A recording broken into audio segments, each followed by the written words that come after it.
Gente, Palabras Mayores se ha convertido en un barco grande gracias a ustedes. Pero es un barco grande que navega ante la niebla. El video que voy a intentar poner hoy lo han quitado 3 veces de esta plataforma. Y lo voy a seguir poniendo cuantas veces sea y por donde sea para que ustedes lo vean. Aquí se van a dar cuenta quiénes son los dueños del mundo y cómo han conseguido serlo. Por eso es tan importante que lo descarguen antes de verlo o que lo compartan como locos, para que este barco entre la niebla llegue a puerto. Gracias a todos por resistir.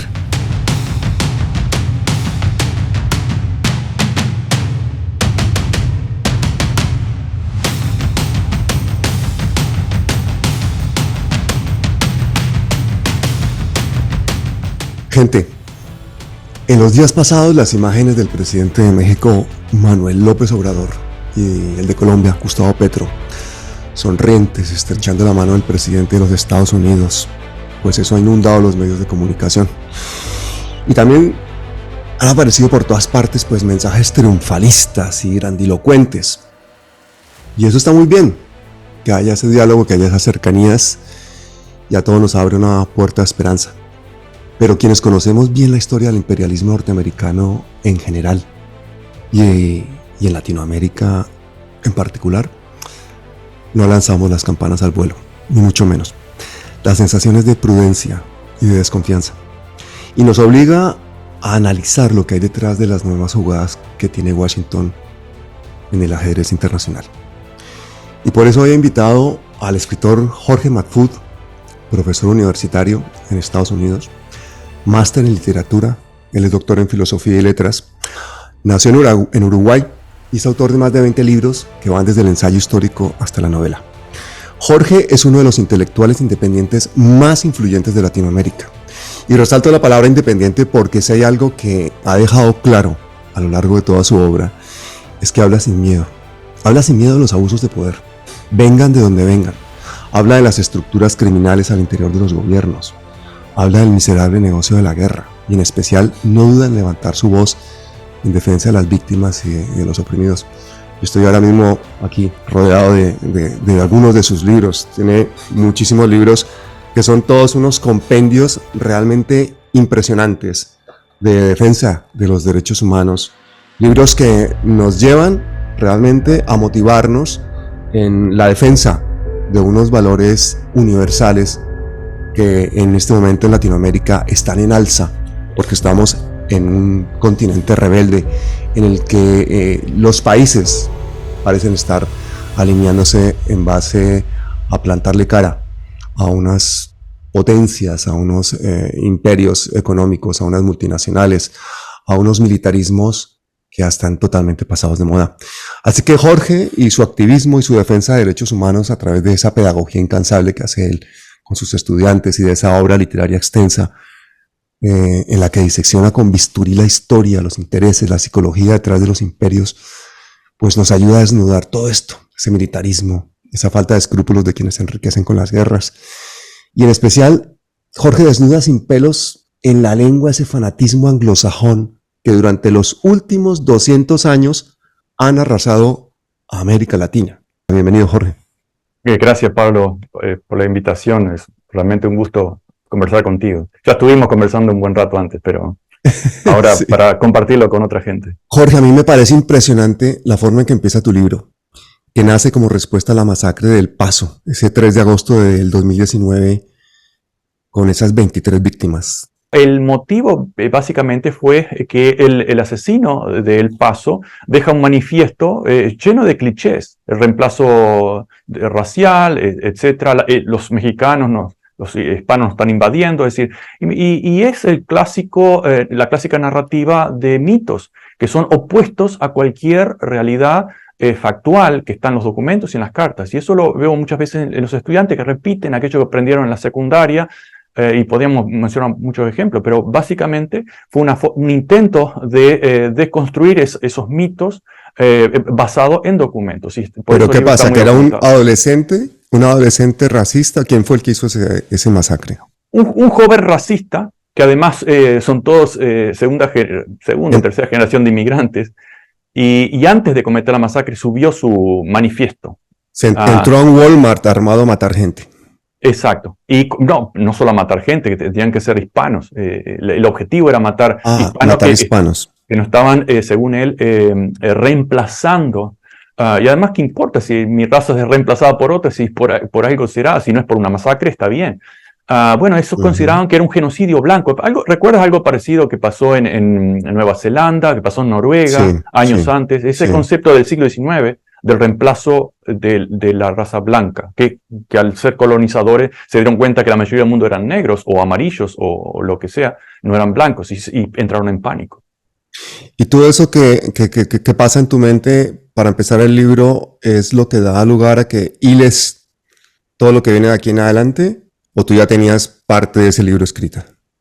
No la tenía escrita, pero obviamente que ya hacía un par de décadas que estaba documentándome esas cosas para otras, porque me interesaban, obviamente, y además he escrito otros libros, pero no tenía nada escrito, simplemente surge.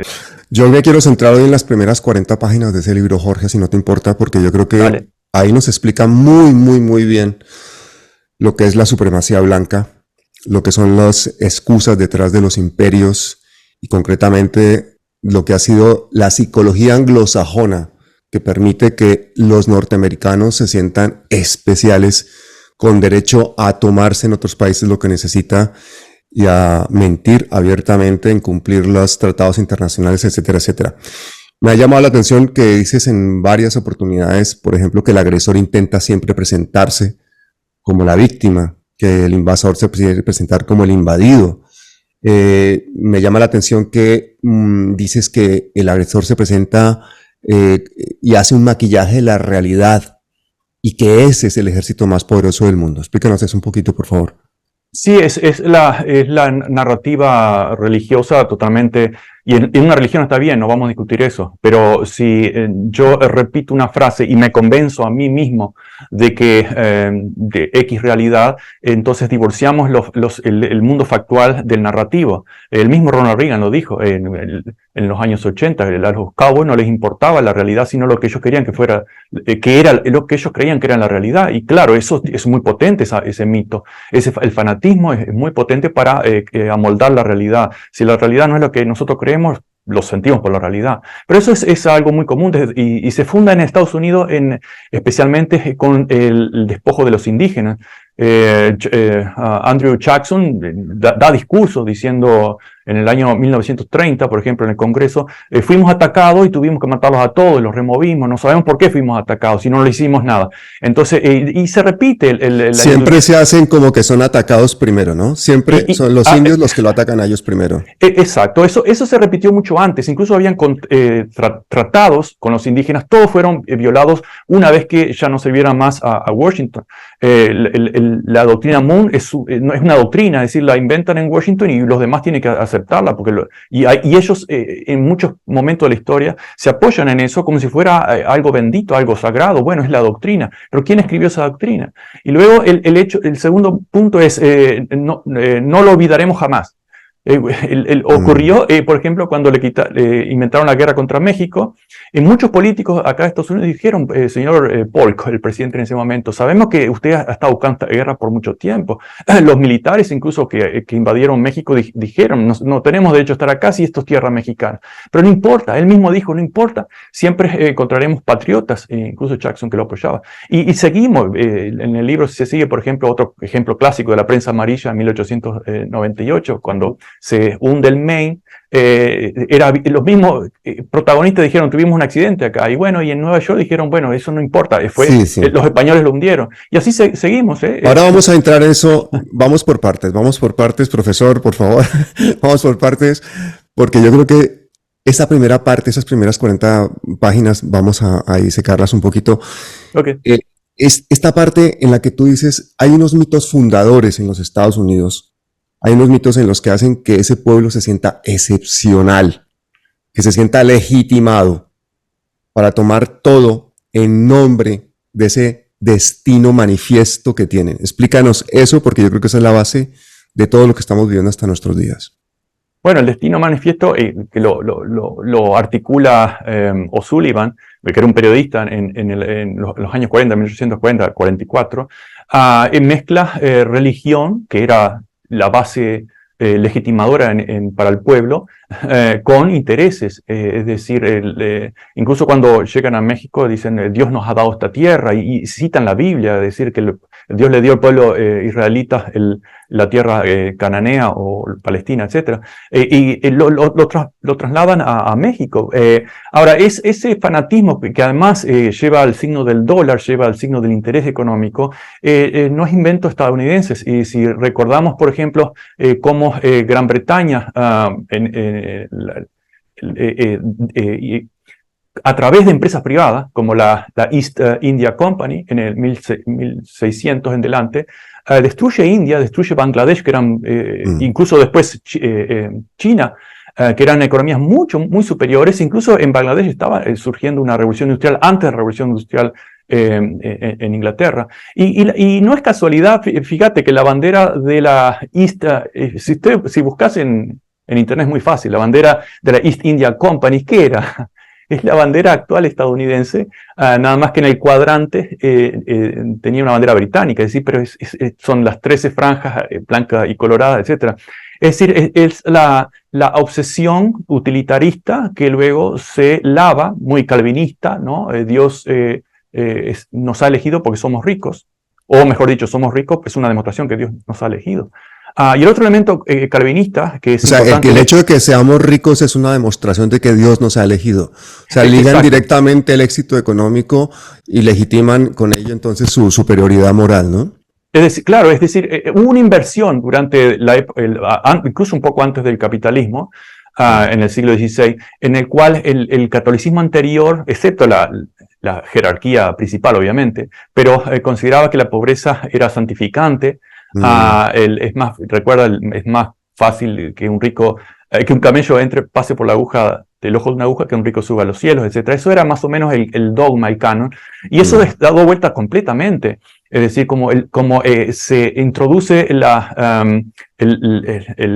el destino, es decir, Dios ya decidió quién se salva y quién no se salva, aparece la ansiedad de saber, bueno, Dios me ha elegido a mí como salvado. Bueno, ¿cómo? Bueno, si progresas en la vida económicamente, es un signo de que Dios te ha elegido. Bueno, y eso es, hoy en día tenemos iglesias acá en que los pastores le piden a los feligreses sangrar más para demostrar, sangrar más dinero, obviamente, para que él pueda comprar un nuevo avión para demostrar que Dios lo ha elegido. Entonces hay una conexión entre religión y obsesión materialista de ser rico que se articula en poco antes del nacimiento del capitalismo, incluso antes de John Locke, cuando racionaliza todo eso de la propiedad privada de la tierra.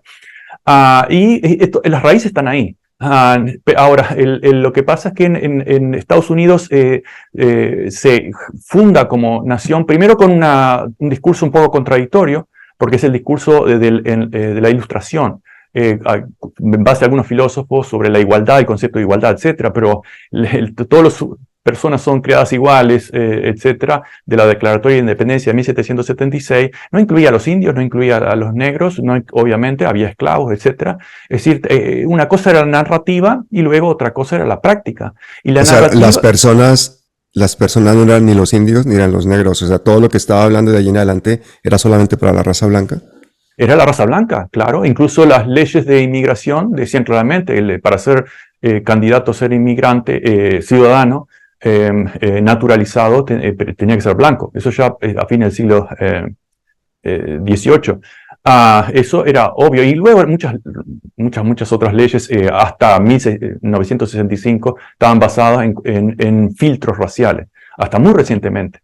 Es decir, el concepto racial, la superioridad racial, ser elegido por Dios, y somos prósperos porque somos racialmente superiores. Una combinación entre darwinismo, tan odiado acá, y elección divina. Es una combinación aparentemente contradictoria, pero la narrativa religiosa o pseudo-religiosa une todo eso sin ningún problema intelectual. Es decir, si decimos que el sol es negro porque lo decimos. Y si alguien lo cree, es mejor aún porque está creyendo contra la evidencia.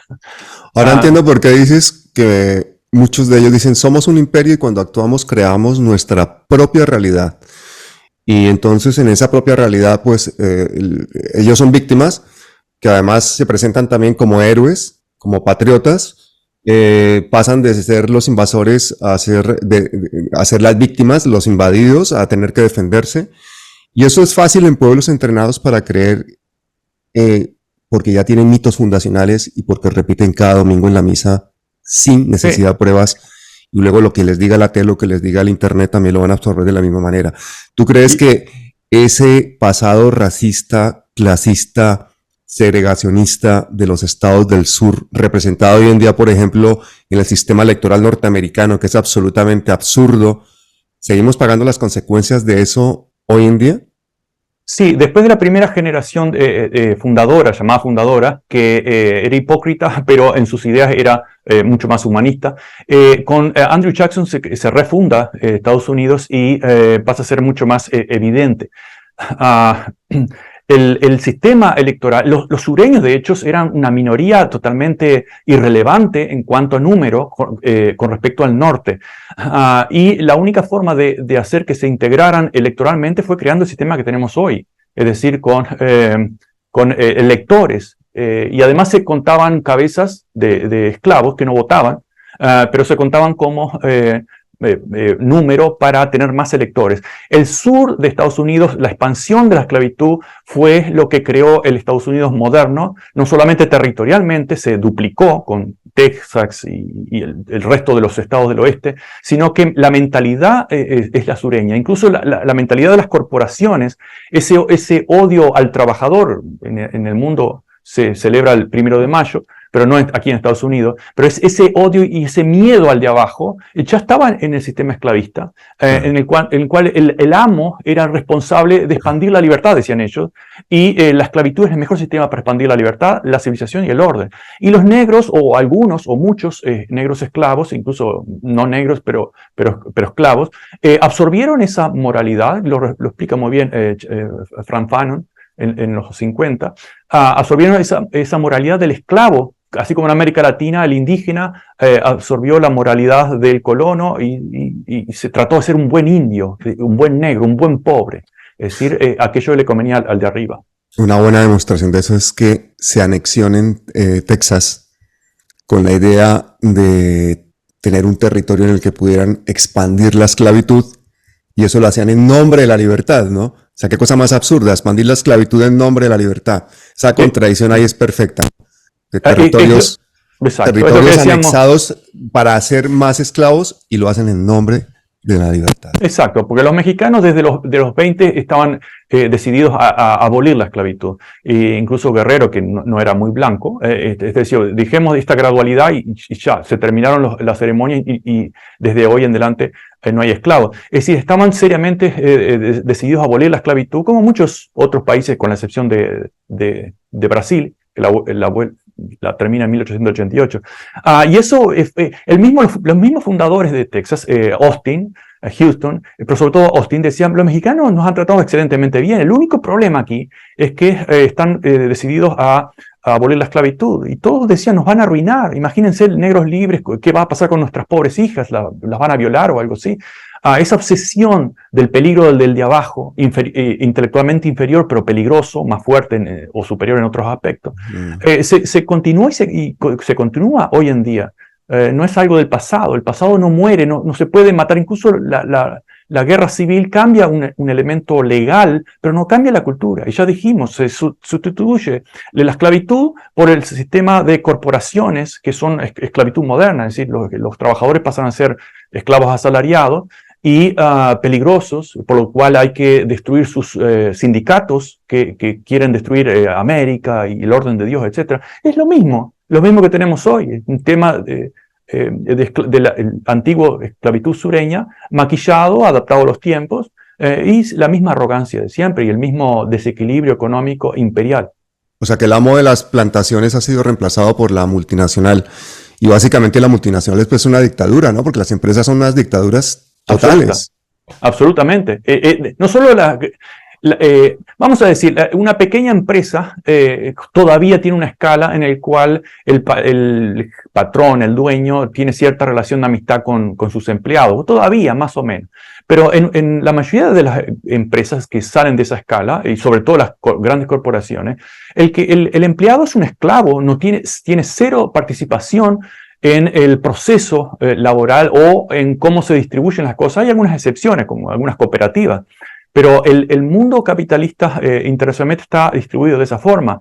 Y quienes deciden internacionalmente son los grandes inversores que acumulan, que secuestran todo ese capital, que deciden alguien puede decir, bueno, porque Elon Musk es una persona bastante comprensible, que está tratando de dar transparencia. No existe transparencia desde el momento de que nadie tiene voz ni voto en ninguna compañía, y mucho menos en esas grandes compañías que tienen en sus manos las opiniones internacional y nacional. Más allá de que se diga, bueno, en realidad todos pueden decir lo que quieran, sí, pero mueve el algoritmo un 1% y ya decidiste una elección. Y además a mí no nos debería interesar si el dueño es bueno o es malo. Lo que debería interesarnos es qué participación tiene cada trabajador en su medio laboral. Bueno, ninguna. Claro. Incluso hasta los sindicatos son demonizados. Y son empresas que son muchas veces más grandes que países enteros, que manejan unas economías brutales. Sí. O sea, el modelo ha sido básicamente metástasis, ¿no? Estados Unidos ha estado exportando esas dictaduras que son multinacionales al mundo entero, que tienen sus propias normas y que por otra parte escriben las leyes en Estados Unidos, que ese es el grave problema de todo esto. Y escribiendo las leyes, pues tienen a su disposición los ejércitos, los organismos multinacionales que dependen de Estados Unidos. Es un poder que se retroalimenta y un poder ilimitado. Sí, me parece además una vuelta de tuerca muy malévola cuando hace unos años a estas multinacionales, a estas empresas, las declararon personas para poder quitar el límite que tenían para financiar campañas políticas. Cuéntanos un poquito qué opinas de eso. Bueno, que incluso tienen más derechos de enviar a juicio a países soberanos que viceversa. Ya ha ocurrido muchas veces. ¿Cómo así? ¿Cómo así? Bueno, por ejemplo, Philip Morris demandó a Uruguay porque Uruguay había, en los gobiernos anteriores, había aprobado leyes limitando el consumo, venta y consumo de tabaco en lugares públicos o regulando mucho más. La demandó porque estaban perjudicando sus beneficios, es decir, sus gobiernos y sus negocios. Y el negocio es sagrado, desde ese punto de vista fanático de la realidad, es sagrado. Pero no solamente porque sea sagrado, es porque después del ataque a las Torres Gemelas, los intereses nacionales de los Estados Unidos van unidos a los intereses comerciales de las empresas de los Estados Unidos. Entonces, cualquier ataque a una empresa desde el punto de vista comercial es un ataque a la seguridad de los Estados Unidos. O sea, bueno, tú te metes directamente con un gobierno cuando te metes con una empresa norteamericana, ¿no? Pero siempre fue así, desde el siglo XIX. Ahora, más recientemente, recuerdan el golpe de Estado que destruye prácticamente la única democracia abierta en Guatemala en el 54 de Jacobo Arbenz. ¿Por qué ese golpe de Estado? Hasta la CIA lo reconoció, porque tocó los intereses de United Fruit Company. Y así, y lo mismo pasó décadas antes en Nicaragua, con San Bananas y otras compañías, o las mineras. Es decir, tocas las empresas y te vas. ¿Qué pasó con Allende? ¿Qué pasó con Getulio Vargas? Con Rómulo Gallegos. Es decir, todas esas democracias fueron destruidas en nombre de alguna excusa. Antes era en nombre porque los negros no saben gobernarse, y después con la Guerra Fría porque pueden caer en una dictadura militar. Bueno, para evitar que caigan en una dictadura militar vamos a poner una dictadura fascista. Y de paso, dictaduras que todas fueron convenientes a los intereses de las grandes corporaciones. Esto es desde el siglo XIX. Bueno, pero si vamos por ejemplo, a China, siglos antes, o en India, la guerra de Plassey, que la gana los ingleses de 1757, porque realmente en nombre del libre mercado estaban furiosos de que los bengalíes producían telas mucho más efectivamente y la demanda en Europa era altísima, y dijeron no, esto no puede ser. Es decir, en nombre del libre mercado, de la libertad de mercado, fueron y destruyeron, invadieron corrompieron a algunos líderes como actualmente ocurre, y lo nombraron líderes, emperadores, etcétera, y luego lo sacaron, obviamente. Pero es viejísimo, eso fue la empresa privada. Y en el caso holandés, la West India Company, hicieron exactamente lo mismo. O con la guerra del opio, exactamente lo mismo. Tocas la empresa y tocas al gobierno. Nosotros en Colombia vivimos la masacre de las bananeras. Sí, en el lugar, 28. Sí, que dio lugar pues, a varias cosas importantísimas, desde el libro de García Márquez a este debate maravilloso que hizo Jorge Eliezer Gaitán, el gran líder político colombiano asesinado, que iba a ser presidente de los colombianos. Sí. Y este hombre, según su familia, pues fue asesinado por la oligarquía colombiana y la CIA, porque básicamente se metió con los derechos preadquiridos por la United Fruit Company, que el gobierno colombiano en esa época no tuvo ningún problema en mandar a asesinar a los trabajadores colombianos que se rebelaron. Como forma de prevenir una intervención, que era la política del dólar y la política del bombardero, ¿no? Es decir, creamos inestabilidad en esos países o si hay protestas, enviamos los barcos de guerra, que además en esa época ya eran metálicos y eran muy poderosos, no tenía forma de respuesta, y los presidentes lo sabían directamente, o hacemos lo que ellos quieren, basta con un llamado, que de hecho le hicieron un llamado, o somos invadidos. Y Colombia ya había perdido 20 años antes, bueno, un poco menos, había perdido Panamá.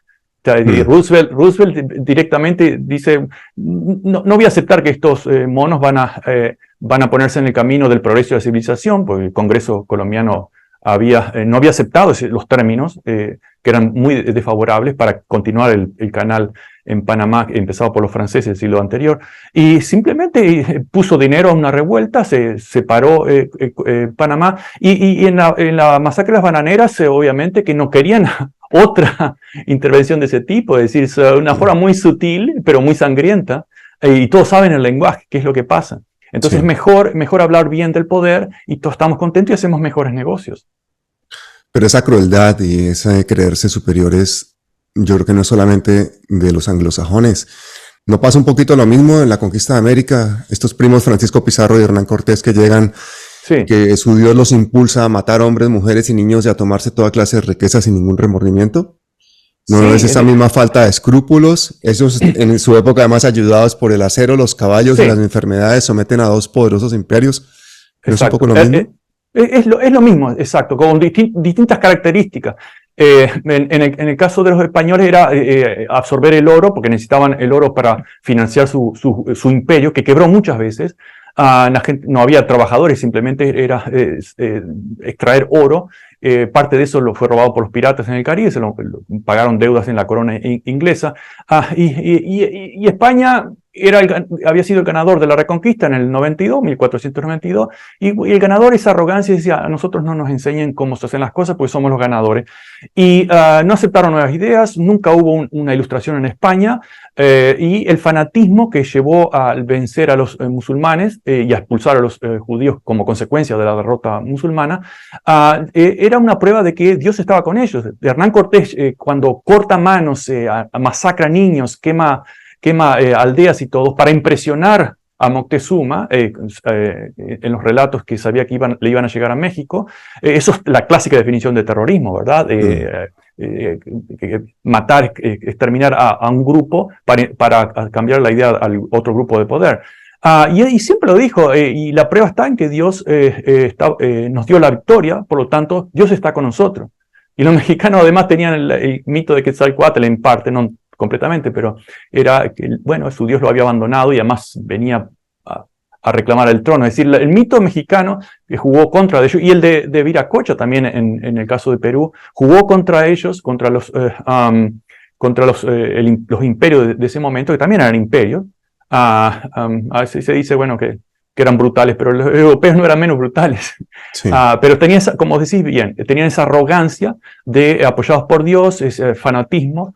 Y Hernán Cortés y Pizarro eran locos, absolutamente, eran los Hitlers de la época, se convirtieron en héroes en Europa, traducidos a varios idiomas, Y bueno, la narrativa es lo que importa. Y generalmente, como todos saben, la impone el vencedor. Efectivamente. Y Estados Unidos entonces crece, como estamos hablando, con esa doble personalidad. Por una parte, los ideales de los padres fundadores que vienen del humanismo, de la ilustración, pero esos mismos padres fundadores de los Estados Unidos eran racistas, tenían esclavos, ¿no? Entonces, aquí es cuando aparece esa dualidad y aparece esa mentalidad ultraconservadora, autovictimizante, esa superioridad racial, ese legitimar cualquier cosa en nombre de su propia gente, de lo que ellos llaman gente que es el blanco anglosajón, de lo que ellos llaman gente que son los que piensan como ellos, viven como ellos, rezan como ellos, no son otros pueblos, son ellos. Entonces no dudan en exterminar a los indígenas, en conquistar todos los territorios que quieran alrededor del mundo, en expandirse brutalmente. Yo no sé tú qué pienses de este trabajo de Oliver Stone y Peter Kuznick. Tú has visto la serie de Oliver Stone y el libro de ellos, La historia silenciada de los Estados Unidos. Me parece excepcional para explicar la forma en que se expande Estados Unidos, precisamente en base a ese mito fundacional y a creerse excepcionales, ¿no? ¿Tú has visto conoces esta obra? Sí, pero no he visto el documental. Es algo que estoy en el debe. Ahora, ese elemento hay que recordar que podemos mencionar 100 ejemplos, incluso recientes, tiene cierto componente protestante, en el cual la moral está independizada de la fe. Si estás con la fe correcta, no importa si masacraste a cientos de miles o incluso millones. Recordemos la matanza incluso con la gente naranja en Vietnam. Lo que se mató en Corea fue incalculable. Lo mismo en Corea del Sur, se ejecutó 150.000 personas, se ejecutaron, eran cristianos, pro-cristianos. Y luego decían que los cubanos eran horribles porque mataron 400, 500, tal vez a 1000, ejecutaron del régimen anterior, pero no se menciona toda esa barbaridad. Entonces siempre hay una desconexión narrativa. Y muchos generales decían en la Segunda Guerra Mundial, después de en Corea, a mí no me interesa matar japoneses, es decir, ese concepto racial, religioso y utilitario iba de la mano, y la narrativa resuelve todo. Deshumanizan a las otras razas, ¿no? Absolutamente, sí. Esa es la palabra, hay una fuerte deshumanización. Pero sigue habiendo, por ejemplo, con los pobres inmigrantes acá, eso está absolutamente deshumanizado. Perdona, los pobres inmigrantes, ahora si quieres emigrar a Estados Unidos tienes que ser rico. Ya no vas a trabajar, ya no necesitan trabajadores, ¿no? No, siempre fue así. Yo les digo, incluso a mis estudiantes, las leyes de inmigración estadounidenses odian a los trabajadores, los detestan. Y la prueba está y todos lo sabemos, que pasamos por ese largo proceso de muchas formas, que si tú vas a una embajada estadounidense y dices que, bueno, no tienes mucho en tu cuenta bancaria, pero has trabajado toda tu vida como un animal, no vas a recibir la visa. Ya eres un trabajador, es un sospechoso. Entonces, ¿cuál es lo que le queda a mucha de esa gente huyendo de la violencia y el caos generada antes, en guerras civiles financiadas por Washington y por la CIA y entrenadas por la CIA? ¿Qué les queda? Huir de ese caos.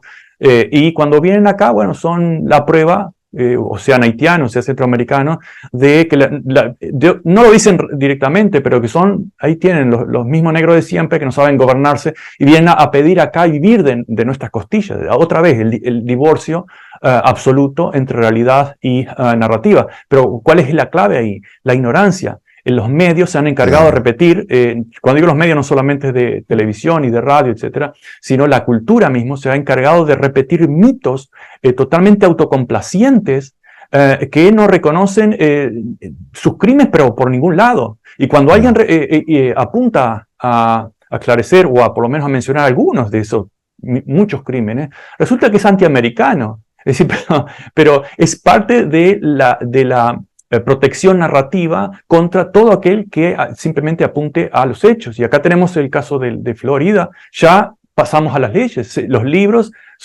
que cuestionan la historia y que mencionan el racismo, los abusos, están prohibidos. Yo he publicado recientemente, o el año pasado, una nota observando de que, bueno, si vamos en realidad a hablar de reparaciones, ¿cuántos millones de dólares? Ya no hablemos de lo que le robaron a los nativos americanos y sudamericanos, pero ¿cuánto deberían los países reclamarle a Europa y sobre todo en los últimos años a Estados Unidos de tantos golpes de estados, decenas y decenas de golpes de estados masacrados, economías, democracias destruidas o dictaduras prolongadas por esos millones de dólares que luego crearon deuda en los 80 y siguieron, hoy seguimos con los países endeudados y desesperados como Argentina en los últimos meses, todo en la mano de uno de los brazos imperiales que es el Fondo Monetario Internacional, que fue creado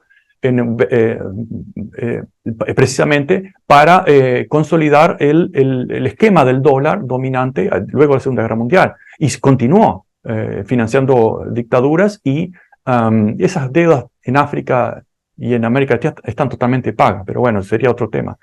Pero fíjate que cuando tú dices la importancia de la narrativa, es cuando... porque, por ejemplo, tú eres una persona que está bastante censurada y bastante baneada entre los Estados Unidos. Te pasa un poquito lo de Chomsky. A Chomsky no lo van a ver nunca en la CNN. Yo creo que a ti tampoco, Jorge. A ti no te vamos a ver nunca en la CNN dando o en Fox News. No, yo creo que no. No te vamos a ver en la Super Bowl ahí cantando el himno y dándote la mano con un presidente norteamericano. Porque precisamente cuestionas una serie de crímenes de Estado como lo ha hecho Julian Assange, que va a ser en este momento, pues, para mí, uno de los grandes héroes del siglo XX y XXI y que va a morir en una cárcel por contarnos a todos los crímenes de Estado y de las empresas norteamericanas. ¿Qué opinas de esta situación de la libertad de expresión actual controlada por estos grandes medios hegemónicos en las cuales personas como tú, que incluso viviendo en Estados Unidos, siendo norteamericano, siendo profesor, siendo autor de tantos libros, pues está totalmente censurado? Prácticamente no existes. Aparte de tus libros no apareces prácticamente en los buscadores ni nada cuando te buscas. De hecho, por las leyes de Ron DeSantis aquí, ese libro no puede ser usado en ningún centro educativo. Sí, hay muchas formas de censura. En el caso de Assange ya es uno de los casos paradigmáticos y brutales. Acá, como todavía tenemos la primera enmienda, de cierta forma es más difícil meter a alguien como yo a la cárcel. Ya en la academia hemos logrado, no por decisión de nadie en personal, sino por comités que han valorado ciertos méritos y hemos logrado todos los ascensos, por lo tanto es muy difícil echarnos. Pero sí hay formas, yo lo he probado, es deprimiendo los salarios de aquellos académicos que no son incómodos. Y en el caso de los medios masivos, es simplemente usándolos como el loquito que no entiende la realidad que se expresa a través de una mayor prosperidad. Y aquellos que explicamos por qué somos más prósperos, en realidad no somos más prósperos, porque la población estadounidense está viviendo una situación calamitosa, pero en general es el país más rico del mundo, o sea, a través, repito, del dólar, de la fuerza militar y de toda la maraña imperial. Pero bueno, la forma de censura es ninguneando o desacreditando, demonizando. Como decía Malcolm X, aquellos negros que criticaban no los mataban inmediatamente, simplemente mandaban a otros negros para desacreditarlo y deshacer, claro. Y todos seguían. Bueno, ese es el método que ha funcionado y muy bien, que además permite decir, pero mira, aquel que es crítico y sin embargo está viviendo en ese país. Pero este país, ¿a quién le pertenece? ¿Le pertenece a los ciudadanos o le pertenece a algunas compañías, a los más ricos que deciden qué es un estadounidense, qué es un francés y qué es un argentino o lo que sea? Bueno, esa forma de desacreditar ya fue diseñada incluso por la CIA. Hay muchos discursos que vamos a decir y plantar en la prensa, en América Latina, Estados Unidos, que los que dicen esto en realidad son por esta razón. Y fíjate que todavía puede decirlo y no lo han matado ni está preso. No, el recurso de meter preso y matar generalmente eran recursos de las colonias, que era más fácil. Luego, ahora que es más difícil, hay otras formas de demonizarlo. Y ustedes lo saben muy bien en América Latina. A los críticos hoy en día no se los mata, simplemente se los desacredita y se los presenta como ejemplo de todo lo que está mal. Yo he escuchado muchas veces decir que América Latina, ahora no tanto, pero América Latina en realidad está como está atrasada y subdesarrollada porque los latinoamericanos leían a Eduardo Galeano. Pero a ese absurdo hemos llegado. Qué poder que tenía, ¿no? Sí. ¿Y qué pasa con toda la manipulación de la prensa por parte de la CIA, de la gran prensa? ¿Qué pasa con todos los golpes de estados y toda la extracción de riqueza, ya no solo a través de commodities, de materia prima, sino directamente de pago de deuda? ¿Qué pasa con todo eso? No, las colonias nunca han sido, en el caso africano, en el caso latinoamericano, cuando ellos deben pagar sus deudas, tienen que producir algo para comprar dólares y luego pagar las deudas. Y acá no hacemos así, acá imprimimos el dólar. Entonces, claro que es muy fácil ser ricos o dominar el mundo cuando tenemos esa situación totalmente ya de entrada de hace siglos, totalmente desigual. Y queremos probar que estamos en lo cierto porque somos ricos. Bueno, pero esa es la mentalidad. Entonces, critica tranquilo. Esa es la falacia del consecuente, ¿no? Entonces, como tú eres rico, debes tener la razón. De alguna forma has llegado a ser rico. Lo cual supongamos que Albert Einstein estaba totalmente equivocado, o Tesla estaban totalmente equivocados porque murieron pobres. O más o menos, no eran millonarios. Entonces, Elon Musk tiene razón porque es millonario. Otro libro importante de la historia de los Estados Unidos, que es la otra historia de Estados Unidos contada por Howard Zinn, A People's History of the United States, que es la historia de la lucha sindical de los Estados Unidos. Qué pelea tan dura han tenido los sindicatos en Estados Unidos, qué masacres tan tenaces, porque ese es otro problema que solemos ver por precisamente los grandes medios hegemónicos, pues una visión hollywoodense de los Estados Unidos, pero no nos muestran las luchas sindicales, no nos muestran las luchas sociales, no nos muestran las manifestaciones pacifistas, no nos muestran las voces como tú, no vemos a personajes como Chomsky. Entonces seguimos con esa idea un poco de el éxito en base al dinero. Estados Unidos legitima, hace las cosas en el mundo entero que hace, con sus 800 bases, con sus intervenciones militares, en nombre de la libertad y la democracia, porque seguimos siendo permeados por esa cultura. Porque es que ese es el grandísimo problema de comunicación que tenemos hoy en día. Los medios hegemónicos tienen también ahora las redes sociales a su disposición. Y yo te he escuchado decir a ti, por ejemplo, que las redes sociales son de derecha. Cuéntame cuál es tu visión de ese mundo moderno de la comunicación con toda esta base de racismo y clasismo anglosajón. Cuando Howard Zinn, que escribió ese libro maravilloso, muere el senador y luego se convirtió en presidente de Indiana University, envió emails a sus conocidos y diciendo, por fin se murió ese desgraciado, que mentía sobre la historia, etcétera. Eso es otra vez ese permanente bombardeo para desacreditar al crítico, al mensajero. Y en cuanto a los medios, siempre ha sido así. Recuerdan, por poner solo un caso, bueno, la guerra de México fue gracias en gran medida al invento de la rotativa y la dispersión de ese fanatismo de ir a morir por la patria, etcétera. Y la prensa amarilla, que la guerra contra España para quedarse con Cuba, que al final después no la hicieron protectorado porque no querían otra república de negros, como dijeron, y podíamos hablar mucho de eso. Pero es otra vez los dueños de la prensa, que uno de ellos del New York Journal fue luego pro-nazi en el siglo XX, y trató de demonizar a Roosevelt, Franklin Delano Roosevelt, de que era comunista. Había muchos eslogan en la época, porque le dio derechos a los trabajadores de sindicalizarse y de hacer huelgas. Parecía algo absurdo, como esos pobres. Pero antes él era progresista. ¿Por qué? Porque esos trabajadores eran sus clientes. Pero de repente se da cuenta de que apenas recuperaron algunos de sus derechos, que en Estados Unidos el sindicalismo fue muy fuerte en el siglo XIX, muy fuerte. Hasta Karl Marx lo ponía como ejemplo en comparación versus Europa. Pero fue totalmente todo demonizado por lo que decíamos anteriormente, esa cultura esclavista del amo, etc. Y esa demonización continuó y continuó.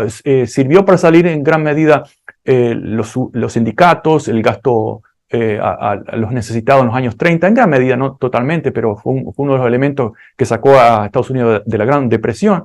Luego fue la guerra, así como la guerra de Corea hizo posible que el déficit, el superávit estadounidense se convirtiera en déficit, que era fundamental. Recordemos, un déficit del gobierno significa un superávit de los privados. Claro. Y eso creó mejoró la economía, pero ya comenzó y se agrava luego más la gran brecha entre los trabajadores y el 0,1%, y coincide con la demonización y la desarticulación de los sindicatos, sobre todo en los años 80. Y eso fue planeado, hay varios indicios, pero fue parte de ese plan neoconservador de, cuanto más ricos estén los de arriba, ya conocemos la teoría del chorreo, mejor, algún día caerá a los de abajo. No necesitan sindicatos. Los sindicatos, en realidad, como lo repiten como loros en los países neocoloniales, son los responsables de que estos países no progresen. Justamente está probado, y la academia se ha hartado de probarlo cuantitativamente, de que a la reducción del poder del sindicato siguió una reducción del poder adquisitivo de la clase media estadounidense. ¿Sabes qué? Ahora que estás diciendo eso, en mi país, en Colombia, estamos intentando cambiar una cantidad de cosas al tiempo. Por ejemplo, la salud. Se están intentando hacer reformas sociales, pero claro, estos son los intermediarios de salud, son empresas privadas multimillonarias que no quieren ceder los billones de pesos que reciben del gobierno para manejar los recursos de salud de los colombianos. Entonces, esa es la gran excusa, que no se puede hacer de otra forma, que eso hay que hacerlo así, y de alguna forma el generar riqueza para esos multimillonarios va a repercutir en la gente pobre, y entonces no podemos acabar con ese sistema porque ese sistema es necesario, ¿no? Que es absolutamente necesario que haya multimillonarios para que haya riqueza en el mundo. Esa es la gran desigualdad que hay en todo el planeta debido precisamente a estos principios neoliberales. Pero hay una cosa del libro, Jorge, que a mí me pareció valiosísima, que es la base de todo esto. Ese concepto tan diferente que son la frontera y el límite fronterizo. Estas películas de vaqueros en que veíamos a Daniel Boone con una escopeta en la mano, matando indios, yendo para un lado y para el otro, y los indios eran los que los atacaban primero y ellos se defendían, y entonces ellos iban haciendo avanzar la frontera, y ahora sus avanzadas son en base a las multinacionales, que son las que siguen empujando esa frontera. Explícanos bien esa diferencia entre la frontera y el límite fronterizo, porque yo creo que es un poco la base moral falsa en la que se mueve todo esto. Sí, retomo la primero y sigo con eso. La ineficiencia del sistema educativo y de salud en Estados Unidos es evidente. Y cuando digo ineficiencia es considerando la cantidad de recursos económicos que se gastan. ¿Por qué?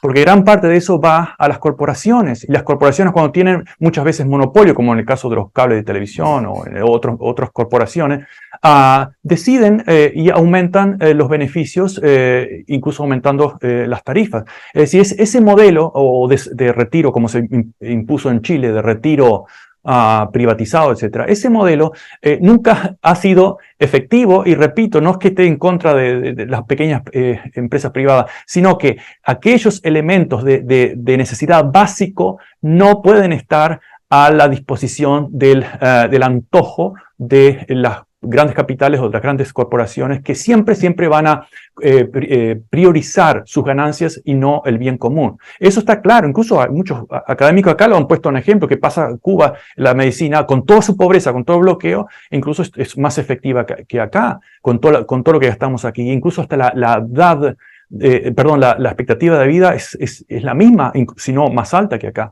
Y la drogadicción acá es terrible, la criminalidad acá es terrible. Entonces, ese modelo no es para nada un modelo a copiar. Pero bueno, como somos el imperio, mucha gente va a creerlas por la buena o por la mala. En el caso de fronteras, y acá dice borders o frontiers. El concepto border es frontera en español. Para nosotros la frontera es una frontera, es decir, hay un país de un lado y del otro, esa es la frontera. Pero en Estados Unidos, frontiers es como podemos decir en español la frontera del espacio, es decir, un espacio totalmente ambiguo e inexplorado. Y acá se consideró incluso, hasta se articuló en libros a finales del siglo XIX el concepto y legalmente, el derecho a exploración. Es decir, había tantos pueblos, las naciones indígenas del otro lado de los apaches estaban tan pobladas y organizadas como de este lado, es decir, de las 13 colonias. Pero como en Argentina se narró el concepto de que eran desiertos, no había nadie, eran algunos indios locos que andaban por ahí. No, eran la misma población, incluso que Inglaterra. Pero bueno, nosotros teníamos derecho a cruzar los Apalaches, y en gran parte la independencia de Estados Unidos se produce por eso, no por el tema del té ni de los impuestos. Esa es nuestra frontera, es decir, nuestra frontera son los otros países. Y yo le he puesto muchas veces en mis clases ejemplos muy obvios. Cuando en la Revolución Nicaragüense triunfa en el 79, hubo una gran reforma y mejoría tanto en la salud como en la educación, pero fue totalmente saboteada por los contras, el grupo terrorista Los Contras, y ellos fueron entrenados por agentes de la CIA. Los mismos individuos, las mismas personas, los mismos nombres, con algunas excepciones que reaccionaron en contra, volvieron acá a Estados Unidos. Y unas décadas después estaban cazando inmigrantes pobres, latinos. ¿Y cuál era el discurso? Que incluso lo puso en el libro, en alguna página, pero hay mucho documento mediático en la televisión. Y todavía persiste la idea de que nosotros tenemos derecho a proteger nuestras fronteras de la invasión de los pobres que ni siquiera nos vienen a robar nada, no están contribuyendo enormemente a la economía. Podemos hablar también de eso. Pero ese es el concepto, otra vez, la palabra la narrativa, la ficción divorciada de la realidad. Entonces la realidad no me sirve o no me resulta conveniente como narrativa, la cambio y listo. Ya está. ¿Para qué más esfuerzo? Simplemente digo lo que se me antoja y los demás me van a creer porque soy el país vencedor, el país exitoso que sabe cómo hacer las cosas. La frontera entonces es el mundo, el planeta. Sí. Tenemos que llevar nuestro imperio hasta los últimos confines del planeta, pero el límite fronterizo es la empalizada que ponemos para que no vengan esos pobres de esos países en los que hemos empobrecido, que no vengan aquí a pedirnos trabajo ni a molestarnos, ¿no? Esa es la diferencia entre la frontera Exacto. y el límite fronterizo. Exacto, es esa. Y las multinacionales, pues entonces son esos plantadores de algodón que siguen empujando esas fronteras. Sí. Y la palabra capitalismo, que ya estaba ligada al imperialismo y entonces tiene mala fama, la cambian ahora por libertad de empresa. Entonces pasamos a hacer tratados de libre comercio para que entonces nuestras multinacionales lleven esa frontera hasta el fin del planeta, aunque tengamos que arruinar a cualquier país, ¿no? Exacto, ese cambio lingüístico lo dijo explícitamente en una reunión de seguridad el presidente Eisenhower en 1958, cuando Nixon vuelve de América Latina y fue recibido a escupitajos en Venezuela y en otras partes. Y dice, bueno, lo que pasa es que la palabra capitalismo está desprestigiada entre ellos. De la misma forma que Bernays cambió propaganda por relaciones públicas, lo dijo directamente, porque estaba desprestigiada, es necesario cambiar la palabra. Bueno, ahora que hablas de Bernays, perdona que te interrumpa, es importantísimo porque la gente no sabe que, por ejemplo, Goebbels, el director de propaganda nazi, basa todo su conocimiento y era un gran admirador de Edward Bernays, que era el yerno era el sobrino. De Freud. Sí, era judío. Y era judío. De hecho, Bernays tenía libros de Bernays. De manipulación, de ingeniería social, de cómo hacer propaganda y de cómo convencer a la gente de hacer lo que no quiere hacer, de hacerle necesitar objetos, de hacerle creer en obsesiones y en cosas que se vuelven realmente parte de la cultura. Cuéntanos un poco cómo ha sido eso a lo largo de los años y esa relación entre el nazismo y la supremacía anglosajona y cómo la gente desliga esas dos cosas cuando realmente han estado tan imbricadas, ¿no? Sí, el concepto de supremacía blanca ya estaba en el siglo XIX, obviamente, basta con pensar en el Ku Klux Klan o anteriormente en el sistema esclavista de Estados Unidos, que yo he leído muchas transcripciones del Congreso y de la prensa, están disponibles, solamente hay que tener tiempo. Y la narrativa es clarísima, es decir, los negros deben, Roosevelt lo decía incluso en sus artículos, los negros deben permanecer esclavos porque son la perfecta raza estúpida, y la democracia es el sistema que nos ha permitido, le ha permitido a la raza blanca obtener las mejores tierras de las Américas. Y antes los senadores claramente decían, ¿cuándo le pedimos permiso a los indios para sacar las tierras? No vamos a pedir a esos negros filipinos permiso para gobernarlos, o Hawái, etc. Nuestro objetivo es expandir la bendición de la esclavitud, ya hemos hablado sobre eso. Esa es exactamente la misma narrativa que recién mencionado de las corporaciones.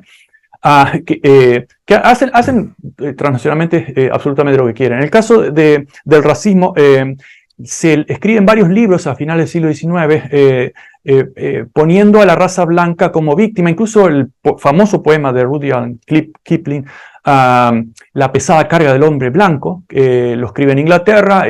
Roosevelt era vicepresidente, luego presidente, y siempre decía, estoy a favor de cualquier guerra, cualquiera sea. Lo pone casi como lectura obligatoria, y se cristaliza en la opinión pública el concepto de que nosotros los blancos somos víctimas de los atrasados negros, que tenemos que ir a invadirlos a otros países para llevarles la ley y la civilización. Más o menos como decía, tú mencionabas bien Pizarro, pero lo decía Hernán Cortés, después que maté a todos, los dejé contentos porque les di ley y orden. Es más o menos lo mismo, pero con otros colores. Esos libros insistieron en el concepto de que la raza blanca estaba bajo peligro por un reemplazo, lo que se está hablando ahora, ha vuelto, un reemplazo de razas inferiores. Es decir, las razas son inferiores, pero nos van a matar a todos, por lo tanto debemos actuar proactivamente y destruirlos a ellos primero. Todos esos libros, incluso el Mason Grant, un abogado de Nueva York, publicó The Passing of the Great Race, la caída de la gran raza en 1916, tuvo reviews, reseñas, etc.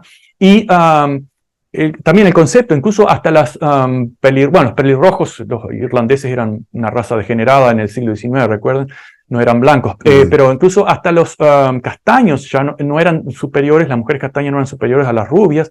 Era la raza bonita y la raza superior, más inteligente, etc. Cuando se habla tanto de experimentos raciales, etc., acá hubo no solo leyes que prohibían a los estúpidos y a los idiotas ingresar al país de Europa, de otros países, la mayoría de Europa que estaba más cerca, sino que además se recomendaban la castración, la eliminación. Si se iba a Guatemala se hacían experimentos con sífilis, etc. Es decir, el concepto racial ya estaba muy de antes acá. Incluso Hitler lo reconoce cuando lee el libro de Madison Grant, estando preso en los años 20, y dice, esta es mi Biblia.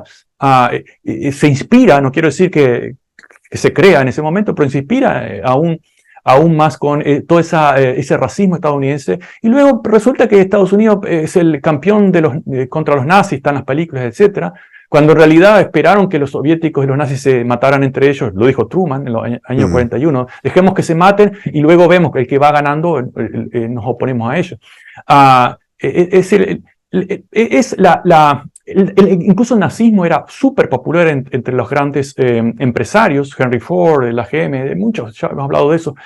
Los grandes empresarios estadounidenses eran pro-nazis, fueron condecorados por Hitler. Y luego, de un día para el otro, se transformaron se fueron al closet y desaparecieron. Ahora están volviendo. Pero eso es parte de la demonización del pobre, demonización que generalmente el pobre, como viene de las colonias, colonias africanas, latinoamericanas, no es muy blanco.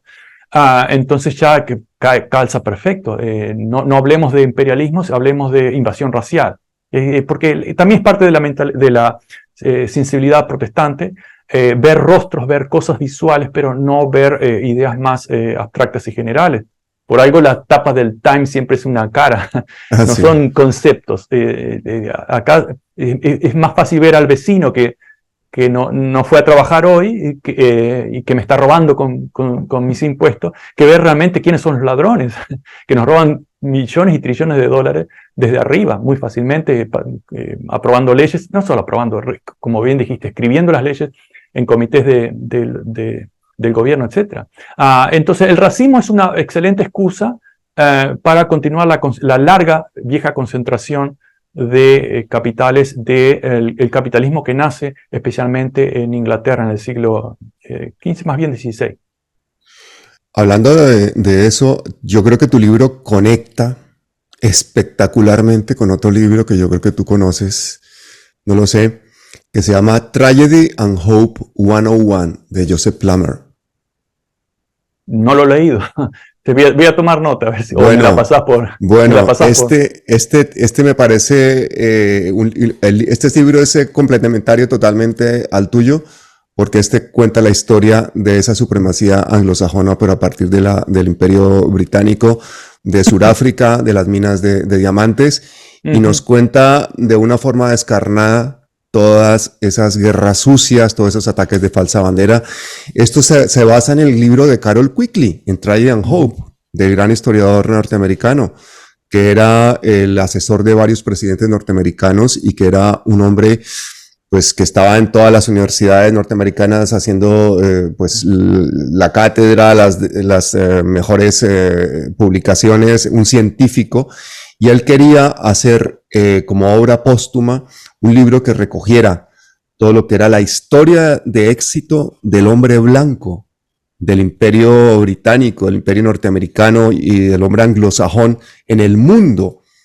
Y él era un ferviente convencido de esa supremacía blanca. Entonces él escribe ese libro prácticamente medio en secreto, Tragedy and Hope, y cuando él intenta decir, mire, aquí tengo mi obra póstuma, mi obra máxima, mi obra principal de mi vida, le dicen, ¿tú para dónde vas con ese libro? No se lo dejan publicar, tiene toda clase de problemas, y ese libro es una recopilación científica, obsesiva, detalladísima, como haces tú tus libros, sobre cómo se hacen todas esas jugadas sucias, todos esos ataques de falsa bandera, autoataques terroristas, etcétera, etcétera, etcétera, desde que se empieza el Imperio Británico hasta nuestros días.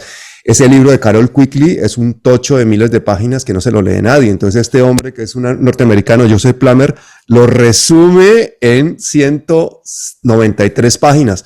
Libro absolutamente obligado, igual que La Frontera Salvaje, para entender la supremacía anglosajona en el mundo. Ahí se los dejo. Y de paso, si no lo has leído, cuando ya lo leas, me gustaría que hiciéramos otra nueva reunión para que me cuentes tus opiniones, que van a ser interesantísimas. Bueno, dale. Yo quería hacerte una pregunta, Jorge, y es, bueno, a ver, la gente que nos esté oyendo, que hayan oído todo esto, que el genocidio indígena perpetrado por los colonos ingleses, supremacistas que masacran a los indígenas norteamericanos nativos en su territorio, que se anexan los territorios mexicanos para poder expandir la esclavitud, que expanden por el mundo su imperio a Filipinas, al Caribe, a Centroamérica, hacen protectorados, entre comillas, por todo el mundo, arrasan Corea del Norte, Vietnam, Irak, Libia, Afganistán, o sea, la lista no tiene límite, y hoy en día tienen más de 800 bases y no sé cuántas prisiones secretas en el mundo. Esa frontera han ido expandiendo sus multinacionales, tienen ahora la OTAN, tienen el Fondo Monetario Internacional, tienen todos los poderes del mundo, son realmente a través del petrodólar, pues el gran imperio que nos sigue en este momento gobernando. Pero viene la guerra de Ucrania, viene Putin, viene todo esto, y resulta que hoy en día, no sé si a ti te pasa, pero cuando tú dices es que realmente la OTAN, con su expansión salvaje, es la que ha ocasionado esta situación que tenemos actualmente en Ucrania. Inmediatamente dicen, tú eres pro Putin, tú eres comunista, no sé qué más cosas. ¿Cómo ves tú este tema de la expansión de la OTAN, la falta de contexto que tiene hoy en día la población mundial? Porque, por ejemplo, aquí en Europa, todo el mundo es unánime, casi unánime, en pensar que la única forma de acabar la guerra de Ucrania es con más armas, con más guerra, con más ucranianos muertos. y que el gran culpable de todo esto es Putin por haber invadido Ucrania. Cuéntame tu opinión de esto. Bueno, en este momento, luego de todo lo que ha pasado, la solución para mí es no simple, pero creo que es la única en el momento. Una derrota de Rusia es imposible. Una toma absoluta, completa de Ucrania también es imposible. Es decir, si esta guerra se mantiene, lo único que va a servir, no solo para seguir matando gente en la región, ucranianos y algunos rusos, o muchos rusos, sino para arruinar muchas economías, seguir endeudando más, aumentar la inflación en muchos países susceptibles como Argentina, otros países en África, etc. La solución es, señores, siéntense, ya lo hemos dicho hace más de un año, a negociar, y lo que me parece más obvio, un camino del medio, es que el Donbass pase a Rusia, o mínimo a ser un estado independiente. Ahora, ¿qué pasa? La OTAN logró en parte lo que quería, pero al mismo tiempo creo que en contra es que aceleró una necesidad de desacople con el dólar, y eso lo estamos viendo y lo vamos a ver aún más. Ahora, que esa obsesión de... ¿recuerdan cuando hablamos de la invasión de Cuba? Todos decían, no nos interesa ninguna negociación, nuevos negocios con el nuevo régimen, simplemente vamos a eliminar este régimen como hicimos con Guatemala. Esa misma arrogancia fue la de la OTAN, que además fue dirigida por nazis. Muchos nazis, como ya lo hemos escrito, dirigieron la OTAN en el 61, en el 71, en los 80, condecorados por Hitler, condecorados por Washington también. Luego, después, ¿qué pasó? No fueron a ningún tribunal aquellos que habían organizado guerras y matanzas, o solamente fue Hitler y dos o tres locos que mataron gente No, la OTAN, incluso Stalin les envió en el año 52 tres veces, tres notas para resolver el problema de Alemania, entregar Alemania comunista o democrática a Alemania federal, y que se organicen como quisieran, una democracia liberal, etcétera, con la única condición de no militarizarla, que tengan su propio ejército, pero no militarizarla con lo que es la OTAN hoy en día. Y no se aceptó eso porque la arrogancia y el negocio era simplemente extiende la guerra, extiende el peligro, además la guerra de Corea es la mejor forma, decían, de pasar todo ese superávit que tenía Estados Unidos después de la Segunda Guerra Mundial a lo privado, y además recortar servicios como una gran excusa de la guerra y volcarla al ejército. Y por algo tenemos ese ejército ultra trillonario en este momento. Es decir, es un gran negocio privado, sobre todo, y la OTAN no ha parado de hacer lo mismo. Y ya sabemos la historia. Antes de la guerra, cuando Estados Unidos se retira de Afganistán, dijimos y lo escribimos, esperen otra guerra, se está preparando algo nuevo. Y ocurrió esa otra guerra. ¿Y cuál era la excusa? Creo que nos cansaremos de repetirlo. No es que estemos justificando que Putin invada Ucrania, pero les advirtió mil veces de que no entrase, que Ucrania y Zelensky no negociaran una entrada a la OTAN, y lo advirtió, y no lo hagan porque tenemos nuestro derecho a defendernos, cosa que hasta Estados Unidos lo hubiese hecho, y de hecho lo hizo con la guerra de los misiles en 61. No, pero los derechos de los demás no importan, lo que importa es lo que nosotros decidimos, porque nosotros dictamos lo que está bien y lo que está mal. Entonces, la OTAN es la primer responsable, lo hemos dicho antes de la guerra y después de la guerra, de este conflicto que beneficia a muchos y perjudica a muchos otros. Y en Estados Unidos la población se está perjudicando con una altísima inflación, con una retórica otra vez totalmente dominada en cualquier medio. Uno prende el televisor, la radio, lee los diarios, y es el dogma. Putin es el malo y la OTAN tiene derecho a defenderse a sí misma. La vieja historia con los indios, tuvimos que defendernos porque nos atacaron primero.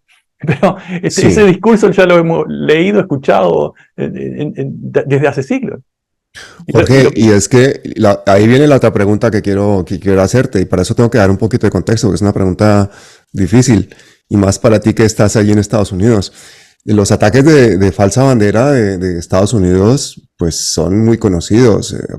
Recordemos, por ejemplo, cómo se invadió Cuba. La excusa que tuvo el presidente McKinley fue el hundimiento del Maine. Murieron 200 marines americanos y eso fue un ataque de falsa bandera. No fue realmente que hubiesen atacado a los españoles, fue una explosión producida de forma circunstancia. Algo que fue probado por los expertos militares, incluso de Estados Unidos, de que era imposible que un torpedo hundiera ese barco. No había tecnología para esa fue la excusa para invadir Cuba. Pero fíjate, el hundimiento de Lusitania, los mismos servicios norteamericanos le habían advertido a los alemanes que había un barco que llevaba armas y por eso es torpedeado. Y eso le permite a Wilson entrar en la Primera Guerra Mundial. El de Pearl Harbor. Fue vendida por Bernay. Also participó en eso Edward Bernay. Edward Bernay. Sí, por temas económicos. Había mucha gente que quería terminar con la neutralidad y participar en la guerra. Sí. Y por ejemplo, Pearl Harbor, ¿qué opinas? Porque ahí el bloqueo económico norteamericano ponía a los japoneses contra las cuerdas y los lleva a atacar Pearl Harbor, pero también dicen que los americanos sabían con antelación del ataque, pero no avisaron a tiempo a Hawái, y que y eso le permite a Roosevelt entrar en la Segunda Guerra Mundial. ¿Tú crees que eso también fue un ataque de falsa bandera? En este momento no tenemos pruebas, pero sigue el patrón, ¿verdad? Japón era un imperio y fíjense cómo las grandes economías siglos anteriores de China, estamos hablando de China, Bangladesh, o era parte del imperio mogul, India, etc., cómo fueron totalmente destruidas por los cañoneros británicos y holandeses, y franceses también, pero sobre todo británicos y holandeses, y Japón no. ¿Por qué? Bueno, estaba en una condición era otra isla, y fue por eso que se convirtió en un imperio mientras las otras grandes economías se transformaron en colonias totalmente destruidas.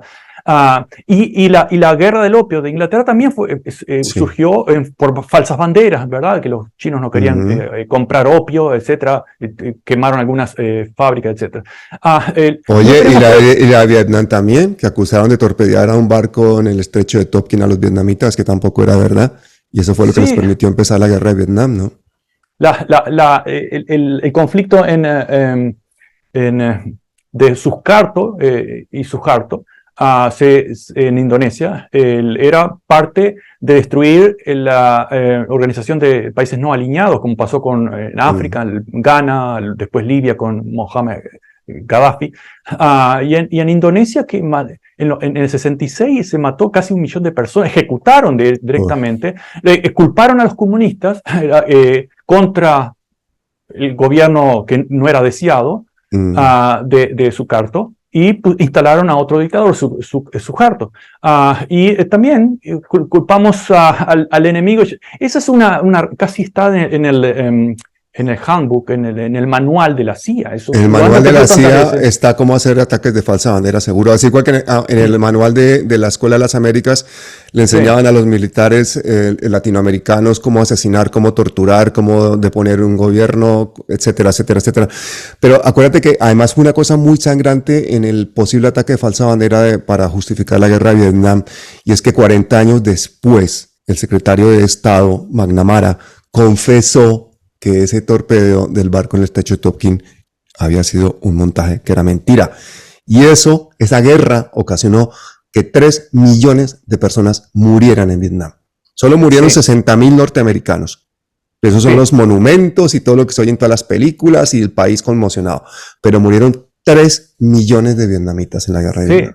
Sí, y acá al final, cuando luego gana Nixon, bueno, antes ya con Johnson, hubo muchas resistencias y manifestaciones, hubo estudiantes fueron masacrados por la policía en la universidad, etcétera, oponiéndose a toda esa brutalidad. Y luego de haber regado el país con agente naranja, ese químico que todavía tiene efectos en los genes de la población, salen con la narrativa y las películas, lavando la imagen y culpando a los críticos. Es decir, no ganamos la guerra porque no nos dieron más dinero. Si estuvieron más de una década desangrando, pero además el tema económico, exactamente como ocurrió con Corea, que el 80% del país fue arrasado, bombardeo. Realmente son bombardeos, no sé si se fijan, ¿no? Estados Unidos nunca ha ganado una guerra de otra forma, y de hecho hasta los bombardeos han perdido. Oye, a Corea del Norte le bombardearon hasta las centrales hidroeléctricas, las presas, los campos de cultivo, todo. Arrasaron totalmente el país. Todo, y como Vietnam y otros, siempre la excusa de que el comunismo o los rebeldes nos estaban atacando, etcétera. La misma historia. Y bueno, y todo eso fue lavado con películas y narrativa. Y incluso dura hasta hoy en día. Yo diría, no que dura, se ha fortalecido, porque la narrativa religiosa se fortalece, no es que pasa con el tiempo y los hechos predominan, no es al revés. Los hechos se van hundiendo, la narrativa se va acomodando y fortaleciendo cada vez más. Entonces, Oye, pero... el caso no último, pero para complementar eso, tampoco sabemos qué pasó con las Torres Gemelas. Es que, ¡ay! Me has adivinado la pregunta. Esa era la pregunta. Vamos a ver. ¿Tú crees que eso es un ataque de falsa bandera? Otra vez, no tenemos las pruebas, pero pensemos en los hechos. La agencia secreta más poderosa del mundo se deja tirar 2 torres gemelas en el centro del poder económico de Estados Unidos por 5 o 6 estudiantes. Eso no se lo cree nadie, pero supongamos que sí que lo hicieron. Además, Osama Bin Laden es parte de la CIA, una creación de la CIA, como los talibán son una creación de la CIA en Afganistán para luchar contra el gobierno socialista afgano en los 70s y 80s. Osama Bin Laden, incluso la familia tiene relaciones con la familia Bush en Texas, etc. Pero aparte de todo eso, hubo en el año 1998 una especie de club o comité llamado para el Nuevo Siglo Americano. Y ahí participaron Dick Cheney, el escritor Kagan, muchos personajes que lo vimos hace poco en el gobierno de Trump y seguramente estarán en el de Biden, pero no tan visiblemente. Es decir, hay una serie de personajes bien oscuros, Rumsfeld, por ejemplo, Donald Rumsfeld, que aparte también tenía relaciones estratégicas con Saddam Hussein en los 1983. Bueno, pero en una reunión, y se publicó, lo puso incluso en la frontera, si mal no recuerdo, se publicó claramente diciendo, bueno, el próximo paso, estamos hablando de 1998, el próximo paso, en el momento en que estaba la narrativa de Francis Fukuyama del fin de la historia, etc. Pero aún así, ante el aparente triunfo absoluto, la hegemonía total, no estaban conformes. Y dijeron, bueno, lo que tenemos, y repito, está escrito y se puede acceder a las versiones originales, lo que necesitamos ahora es reconfigurar Medio Oriente. Y para empezar a reconfigurarlo, debemos remover a Saddam Hussein y establecer nuevos regímenes en la región. Y acá viene la frase interesante. Dicen, pero claro, eso llevaría muchos años para convencer a la población estadounidense. Excepto si ocurre un evento grave, semejante a Pearl Harbor. Esto lo dicen en 1998.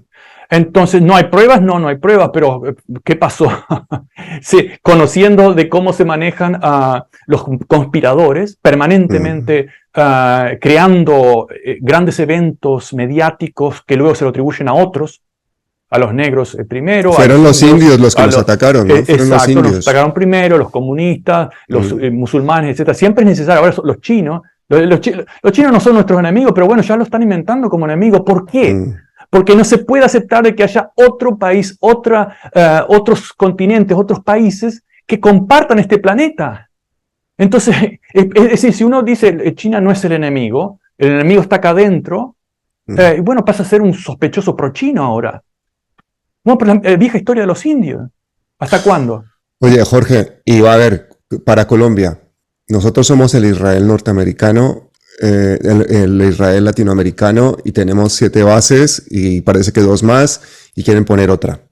Vemos a Petro dándole la mano a Biden sonriente, haciendo su papel, intentando cambiar deuda externa, intentando que nos ayuden a proteger la naturaleza, intentando que nos ayuden de verdad a ellos a disminuir su consumo de narcóticos y a ayudar en la lucha contra el narcotráfico, etcétera, etcétera, etcétera. Pero no es un antiimperialismo franco y llano. ¿Cuál crees? Y lo mismo pasa con López Obrador, ¿no? ¿Cuál crees que va a ser lo que va a suceder en esta Latinoamérica, digamos, con esa subida de la izquierda en este momento, con esas nuevas relaciones con Estados Unidos? ¿Tú crees que va a haber realmente un cambio en la política exterior de Estados Unidos? Estamos esperando demasiado, porque Biden ha sido toda la vida Deep State, ha sido el vicepresidente de Obama, ha lanzado guerras, ha multiplicado los presupuestos de defensa año tras año, y vemos a nuestros presidentes allá ingenuamente tomándose la foto. ¿Cuál es tu opinión? Sí, los demócratas han sido una centro-izquierda. En algunas políticas de salud, etcétera, uno podía decir, bueno, es la opción. Oye, los demócratas eran los esclavistas, ¿no? Bueno, sí, pero cuando eran los del sur, luego los republicanos eran del norte y luego cambian papeles, es un tema de nombre. Pasaron a ser los republicanos, ahora es los del sur, pero siempre los del sur racistas, eran los demócratas, claro. Pero creo que esa es un cambio de nombre, pero la beligerancia de los demócratas no les lleva, no va de atrás de los republicanos. De hecho, ya sabemos, hasta en la guerra de Vietnam o últimamente, el caso de Obama tuvo serias historias con los drones y las matanzas ahí, todo azucarado. Pero es que se estaba ganando el Premio Nobel de la Paz. Sí, no, se lo ganó antes de empezar a gobernar, casi. El caso de Donald Trump, también un racista radical, y peor aún el segundo candidato actual de Ron DeSantis, medievalista, etc. Pero bueno, con todo, a nivel internacional no empezó ninguna nueva guerra. En política internacional no hay diferencia prácticamente. Acá en Estados Unidos va a haber un cambio el día que haya, lamentablemente, suframos seriamente una gran derrota anímica y económica. Nadie quiere eso, pero bueno, no veo otro cambio a partir de eso. En el caso de América Latina, si consideramos que va a seguir, y lo mismo África y otros países, el mismo modus operandi, los gobiernos de izquierda, y de izquierda decimos de izquierda no solamente porque sean ideológicamente izquierda, sino porque son los independentistas, dado que la tradición latinoamericana ha sido de derecha. Recordemos que se destruyeron muchos gobiernos, incluso que no tenía nada de socialista, Nicaragua en 1909, etc., simplemente por ser independentista. El problema es el independentismo, es decir, nosotros vamos a hacer con nuestro país lo que consideremos necesario y correcto y no lo que se nos dicte. Ese es el problema, no estar bajo la égida. ¿La égida cómo está? Bueno, en el caso de Colombia, con las bases militares, pero no solamente por eso. Los paramilitares colombianos fueron un invento del gobierno de Kennedy, a través del general Yerbo, antes de la fundación de la FARC.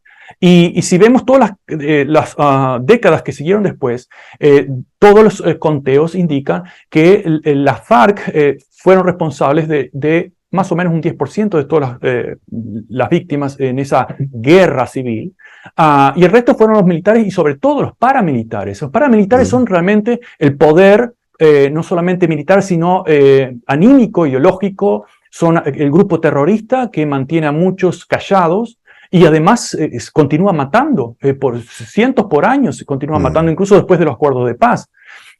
¿Y dónde sacan el dinero? Bueno, ese dinero siempre ha sido canalizado a través del ejército, a través de otras instituciones, desde Washington. Como Washington ha apoyado los contras y otros mercenarios y terroristas. Eso no es novedad. Ahora, en el caso actual, muy probablemente que se busque diferentes formas de conflicto social, como se hizo apoyando causas nobles de los indígenas de Ecuador durante el gobierno de Correa, o en el caso de Evo Morales, algunos indígenas contra proyectos de Evo Morales. Bueno, está bien, los indígenas tienen argumentos válidos, pero ¿por qué apoyarlos justo en ese momento y luego matarlos o desplazarlos, como se han hecho en el caso colombiano, los afrocolombianos desplazados por las grandes empresas privadas? Es decir, hay muchas formas de ingeniería social secreta para desestabilizar aquellas opciones demasiado independentistas. Otra a través de las deudas, otra a través de manipular o presionar a través de créditos que los países desesperados pueden necesitar, etcétera. Créditos que en realidad deberían ser cancelados, considerado todo lo que se le ha robado a África y América Latina, y además con todo lo que han pagado a través de pagos de deudas e intereses. Eso debería ser cancelado, no se va a cancelar. Entonces, ¿qué podría pasar? Bueno, que por detrás se continúe haciendo lo contrario a lo que se dice en los discursos de los presidentes. Claro. ¿Y tú qué opinas del papel de la OEA y de su director Almagro en todo esto? Escribimos también sobre eso. Debió haber, escribimos en el 2019 una carta irónica diciendo que tendría que renunciar porque no va a sufrir Almagro un golpe de Estado, ya que la OEA no tiene un ejército propio. Recordemos los ejércitos propios que luchaban por el honor y la independencia de los países latinoamericanos, fueron los brazos que mantuvieron la dependencia a través del dinero. Tú mencionabas la School of the Americas. Todos los generales, ¿cuántos dictadores? Hay una larga lista de dictadores que vinieron acá o a Panamá o a Georgia y terminaron siendo dictadores. Podríamos estar horas sobre ese tema, pero la OEA no tiene un ejército propio, son los ejércitos de los otros países, pero tiene un discurso que ya sabemos el efecto que tuvo en el año 2019 en Bolivia. Siempre ha tenido un discurso flechado de que a unos, vaya casualidad, los independentistas, pero bueno, no digamos independentistas, digamos de izquierda, son los malos, y que sí que se han hecho muchas cosas mal. No estoy de acuerdo con muchas cosas que ha hecho Ortega en los últimos años, pero no es casualidad, siempre a favor de unos, en contra de otros, y los otros se radicalizan hacia el otro lado. ¿Qué esperan? Y a través de esas grandes instituciones que además están en Washington, como las instituciones bancarias, el Fondo Monetario Internacional, el Banco Mundial, que además siempre los presidentes son o europeos o estadounidenses, instituciones para el desarrollo que justamente frenan el desarrollo. Y bueno, hay muchas formas de dominar. Otra es la impresión de dólares. Es otra forma de dominación de todas esas economías. Y el corte de créditos, como Venezuela ha sido bloqueada en créditos, en petróleo. Ahora se abre el petróleo, bueno, perdimos el petróleo ruso, ahora hay que abrir el venezolano. Pero además es un tema estratégico muy tonto. Con la guerra de Ucrania, Estados Unidos se ha encontrado que está bloqueando los mayores productores de petróleo. Rusia, Venezuela y ahora Arabia Saudita, que se va a un acuerdo razonable, pienso yo, por lo menos en busca para mejorar el aspecto de la pacificación de la región, con Irán, mediado por Pekín. O los chinos, increíble. Exacto. Sí. Entonces, que más tonta esa política no puede ser. Y Estados Unidos sabe que si no va a ocurrir inmediatamente, pero si el dólar es reemplazado o colapsa, bueno, adiós a las bases militares. Jorge, pero han hecho el negocio del siglo, han vendido todas las armas del mundo, han depletado todos los arsenales en Europa y han tenido nuevamente que comprarlo todo nuevo. Han subido, están ahora vendiéndole el gas y el petróleo a Europa a un 40% más caro. Han volado el Nord Stream 2. O sea, realmente el golpe económico sí ha sido un éxito total y absoluto. Por lo menos los de Wall Street deben estar frotándose las manos, ¿no? Sí, como siempre. Pero ¿qué pasa? Ya no es la situación del siglo XX. Europa está en decadencia económica, cultural y militar. Bueno, siempre estuvo en las manos de Estados Unidos. Y el petróleo que consume Europa no se lo va a proveer Estados Unidos completamente porque no puede, y además encarecería el petróleo acá. Y acá la gasolina sube de precio y ya hay es la parte más sensible de la economía estadounidense. Entonces, y eso podría subir la gasolina, el combustible. Entonces, la solución que me sospecho que están intentando hacer es revertir algunas demonizaciones. Ahora hay ciertos planes de paz mediados por Colombia y con Venezuela, etc. Pero también es una conveniencia estadounidense, abrir un poco el petróleo venezolano. Pero ¿por qué ahora? Después que destruimos esa economía bloqueando los créditos, impidiéndole que retiraran el oro, que eran 1.000 y pico de millones de dólares de las arcas, su propio dinero, oro venezolano de Londres, por orden de Washington, que murió gente en el COVID.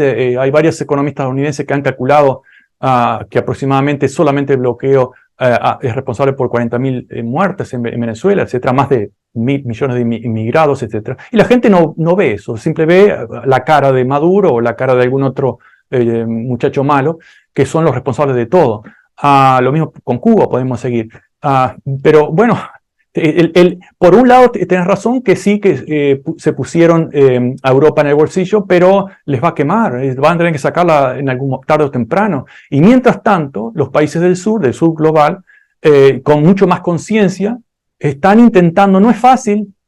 Por ejemplo, Argentina o Brasil, que está intentando hacer un reemplazo del dólar junto con China y otros países, con el BRIC y otros países, no es tan fácil porque están las economías y las deudas y todavía el petróleo está dolarizado.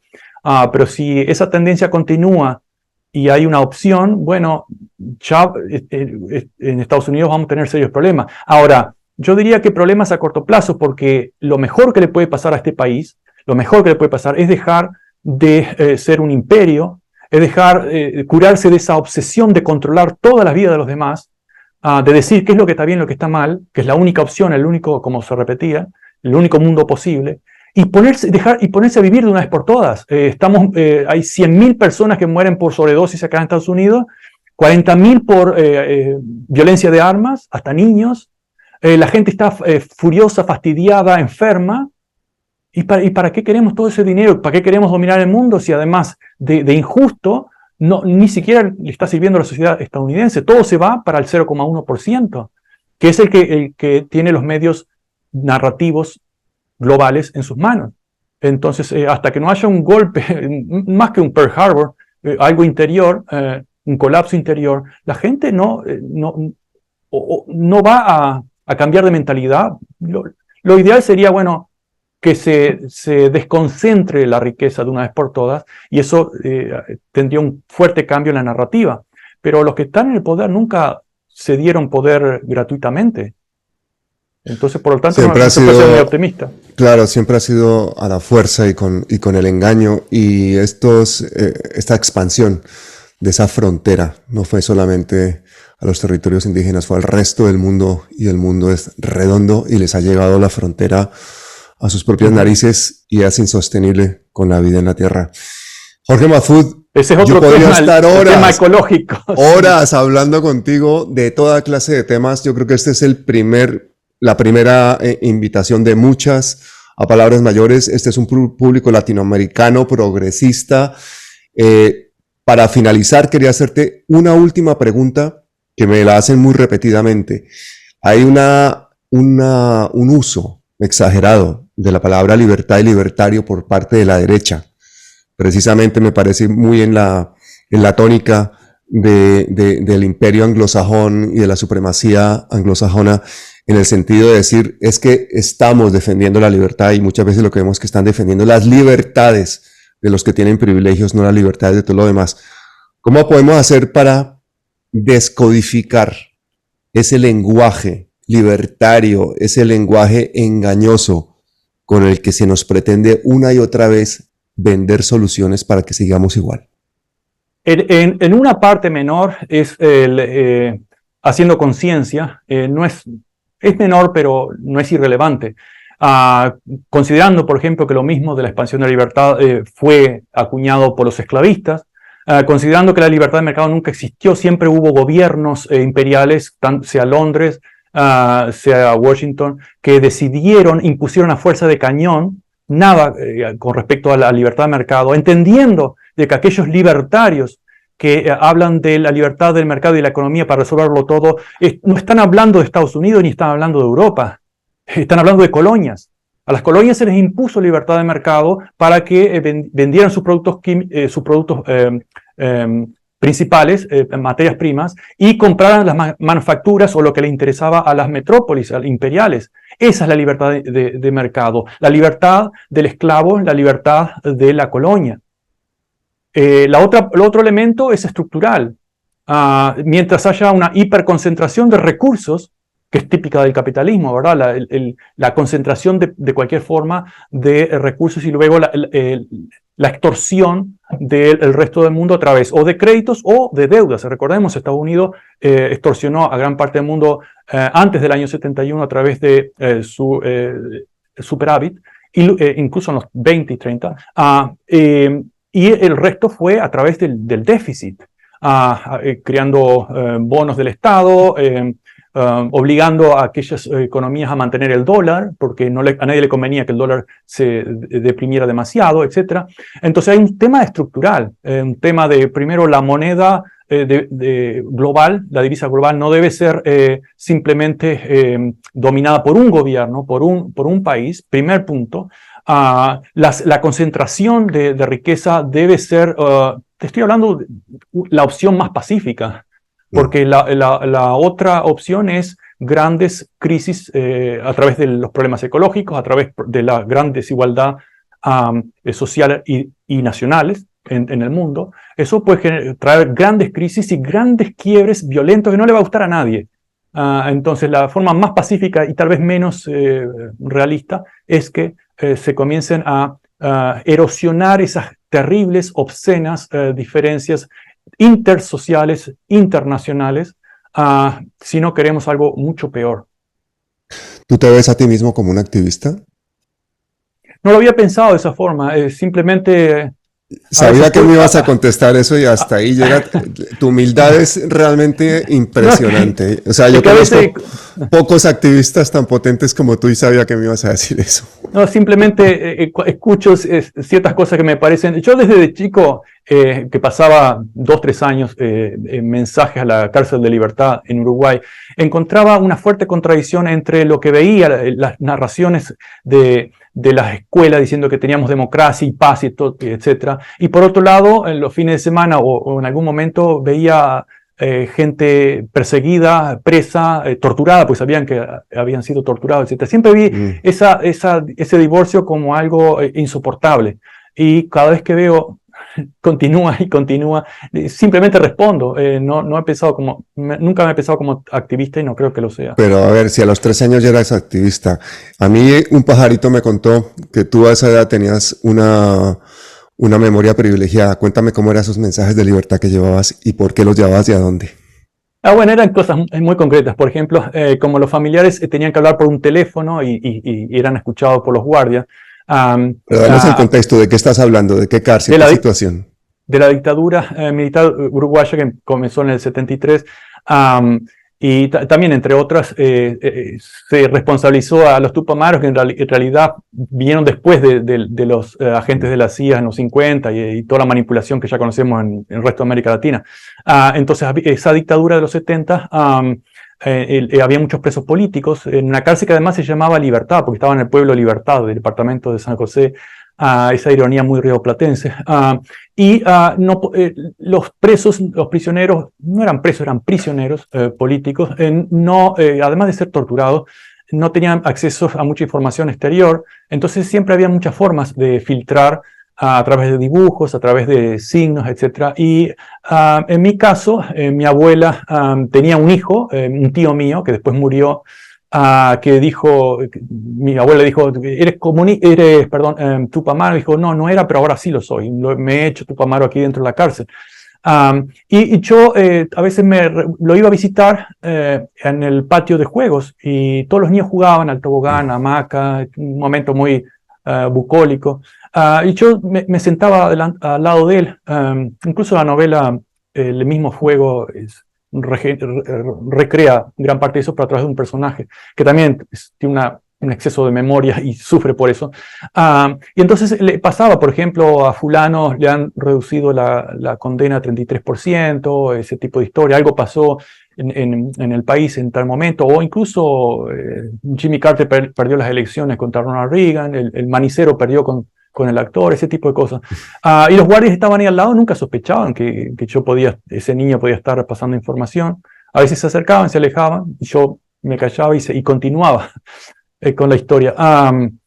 Bueno, eso básicamente, pero son circunstancias del momento. Tal vez nos han dejado muchas cicatrices, pero eso es una generación. Lo hemos llamado generación del silencio, porque luego que salíamos de ahí y íbamos a la escuela, nos decían, no hables de esto, no hables de tu tío, etc. Y íbamos a la escuela, nos ponían en el patio, nos hacían cantar la bandera, pasaba el presidente, me acuerdo una vez pasó el presidente por la escuela y todos teníamos que aplaudir, ese tipo de cosas. Cuando yo sabía que se estaban tirando cadáveres de Argentina, por ejemplo, de cadáveres drogados, de disidentes, ni siquiera eran revolucionarios, disidentes, al río, y luego aparecían flotando en las costas del Uruguay. Yo sabía esa historia por gente que iba a la granja de mi abuelo a contarla, de noche, en un farol, etc. Entonces, esa fuerte contradicción, claro que marcó a una generación entera en Uruguay, y se será superado cuando todos nosotros nos muéramos, pero espero que las siguientes generaciones aprendan algo de nuestros traumas. Generaciones que van a aprender mucho porque, por ejemplo, escribes: el maquillaje de la realidad es más poderoso que el ejército más poderoso del mundo. Y tú, con tus libros, con tu palabra, con tus clases, con tu trabajo, con todas estas entrevistas que das tan generosamente, nos ayudas a quitarle ese maquillaje a la realidad, a ver la voz de las víctimas. Te lo agradezco muchísimo y espero que sean no una, sino muchísimas las veces que te tengamos en Palabras Mayores. Muchísimas gracias, Jorge, y hasta siempre. Pablo, un millón de gracias por la invitación, y siempre es un gusto conversar con todos ustedes. Un honor. Intercambio de libros en estos días y hacemos un programa con Trident Hope porque enlaza perfecto con tus libros. Bueno. Cuídate mucho. Chao, que pasen bien. Hasta luego, gracias. Mil gracias.